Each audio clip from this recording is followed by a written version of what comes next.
Përshëndetje të dashur teleshikues, po takohemi përsëri në edicionin e lajmeve në televizionin 4+. Mira besimtar musliman lushnjar festuan dje Fitër Bajramin. Mesazhe për paqe, përkushtim dhe reflektim shpirtëror ndan besimtarët me njëri tjetrin.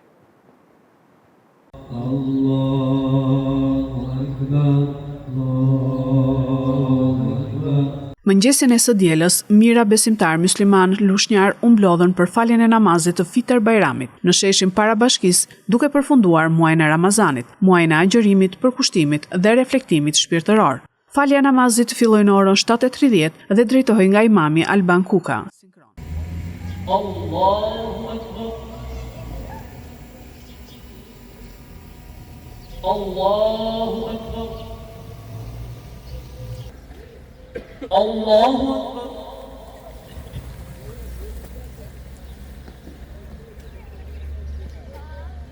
إذا جاء نصر الله والفتح ورأيت الناس يدخلون في دين الله أفواجا. Myftiu i rrethit Lushnjë, Gramos Bliku, uroi besimtarët për Fitër Bajramin, duke theksuar se besimtarët duhet të zbresin nga shkalla e krenarisë në atë të modestisë. Krijuesi i gjithësisë na thot në Kur'anin Fisnik: Ya ayyuhalladhina amanu kutiba alaykumus siyam kama kutiba ala alladhina min qablikum la'allakum tattaqun. O ju që besuat, ju është bërë obligim agjërimi i një muaji, ashtu siç ishte obligim dhe për ata që ishin përpara jush, që të bëheshit dhe të bëheni më të devotshëm. Gëzuar për shumë vjet Fitër Bajramin, Allahu pas pranuar gjithçka që keni bërë për to. Më pas festa vazhdoi me vizitat në xhaminë e qytetit, ku përfaqësuesit e dy forcave politike, Partisë Socialiste dhe Partisë Demokratike, uruan besimtarët për Fitër Bajramin. Përfitoj nga rasti të uroj gjithë besimtarët musliman, gëzuar festën e Fitër Bajramit. Kjo ditë e bekuar të sjell paqe, mirësi, begati për gjithë shqiptarët kudo që janë. Urojmë gjithë besimtarët musliman kudo që ndodhen, gëzuar Fitër Bajramin, sakrifica të pranuara dhe një agjërim të pranuar. Paqe, begati e mbarësi për gjithë familjet shqiptare. Uroj gëzuar të gjithë besimtarëve musliman, gëzuar Fitër Bajramin. Zoti pas pranoft të agjërimin, vjen pas këtij muaji të shenjtë të Ramazanit. Inshallah sjell të mbarësi dhe begati në shpirtrat e gjithë besimtarëve. Gjithë besimtarët muslimanë dhe për gjithë qytetarët lushnjar gëzuar Fitër Bajramin, Zoti ja pranoft agjërimin edhe mbarësi në familjet e tyre. Faleminderit që në këtë ditë kaq të bukur jeni pranë Myftinisë Lushnje për të përçuar mesazhin e urimit të gjithë besimtarët lushnjar, por jo vetëm. Zoti krijuesi i gjithësisë, pas të pranuar agjërimin tuaj, adhurimet tuaj, sakrificën tuaj, gëzuar për shumë vjet mirësi dhe begati, sjell i madhi Zot në familjet e çdo lushnjari, por jo vetëm.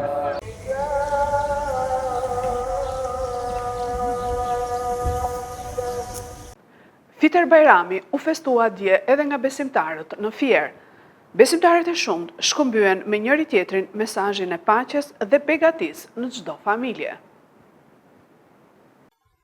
Si në mbar vendin, edhe besimtarët musliman fierak kanë falur në orën 7:30 të mëngjesit të djeshëm namazin e Fitër Bajramit në xhaminë e qytetit pas një muaji agjërimi. Besimtarët e të gjitha grup moshave janë falur për mirësi, shëndet dhe fat në familjet e tyre. Ceremonisë së faljes i parapriu me fjalën e tij myftiu i Fierit Mikel Hazizolli, i cili përsolli mesazhin për më shumë respekt dhe dashuri ndaj njëri tjetrit dhe për më tepër besim, duke e konsideruar njeriun si pasuri më të madhe që ka krijuar Zoti. Familja është e ardhmja e një kombë. Ajo është qeliza e shoqërisë. Sa më shëndosh të jetë familja, aq më ngritur do të jetë edhe e ardhmja e kombit tonë. Të nderuar besimtarë, të mos mungojë vëmendja jonë në këtë ditë gëzimin ndaj stresave të nevojë, asaj pjesë të shoqërisë që kanë më shumti se kur nevojë për mbështetjen tonë. E lutim Zotin Allahun Azza wa Jalla që të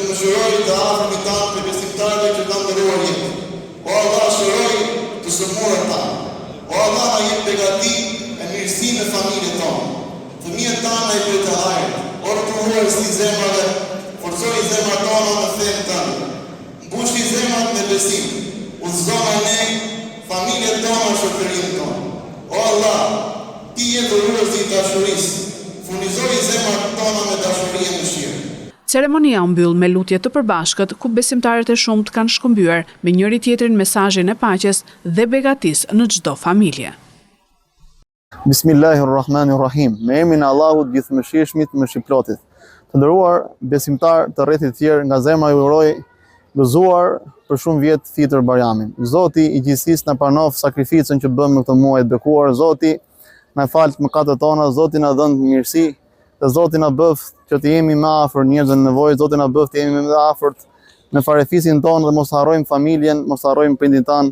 Për shumë vjet gëzuar, Zoti na i pranof çdo punë të mirë që kemi bërë në këtë muaj të begat.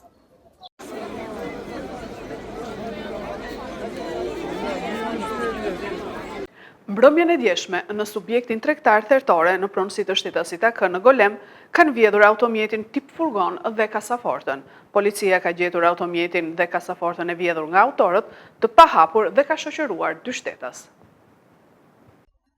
Një biznes thertore në Golem në pronësi të shtetasit AK ka rënë prej hajdutëve gjatë natës, të cilët vodhën kasafortën si dhe morën një nga furgonat e kompanisë.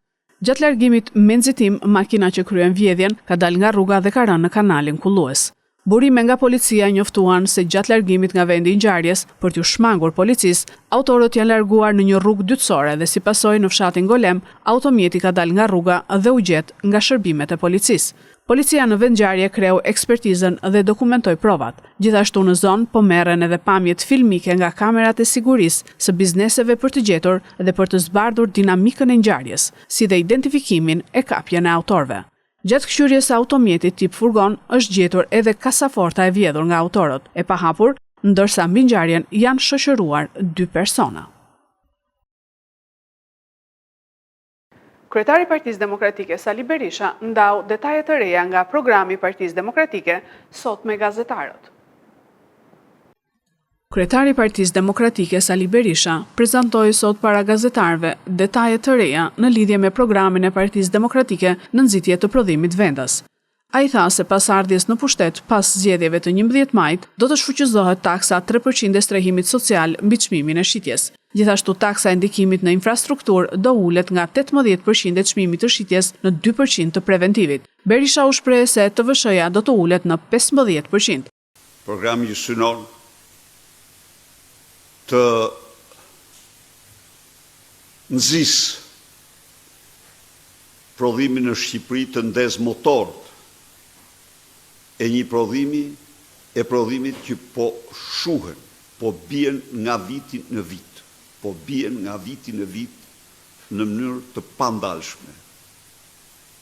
Do t'ulet numri shkallëve të ndryshme tatimore, vendoset taksa e 60% mbi kapitalin, mbi të ardhurat nga puna me përjashtim të 50.000 lekëve të para, nuk do të atohen, rroga minimale s'do ketë.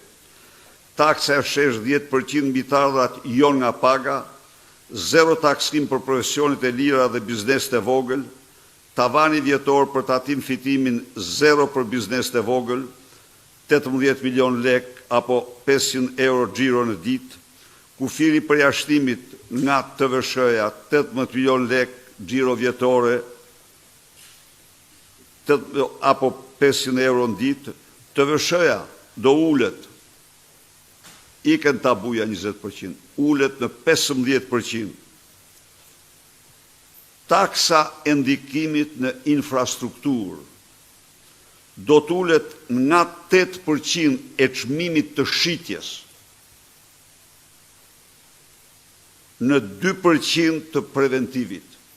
Dr. Berisha ironizoi programin e Partisë Socialiste që sipas tij është kopjim i programit të Partisë Demokratike pas rënies drastike në pikë në sondazhet të Partisë Socialiste. Kopjimi i programit të Partisë Demokratike nga Edi Rama erdhi pas rënies dramatike të sondazheve të pikëve të tij në sondazhe, mbasi shqiptarët i përcollën me neveri programin e tij për zhapi, hardhuc zhaba dhe thithilopa e përcollën me neveri keq përdorimin e bravës për të hutuar shqiptarët dhe konstatoj se shqiptarët janë të interesuar, jetësisht të interesuar për pensionet, për rrogat, për luftën kundër korrupsionit, pra për mirëqenien e tyre.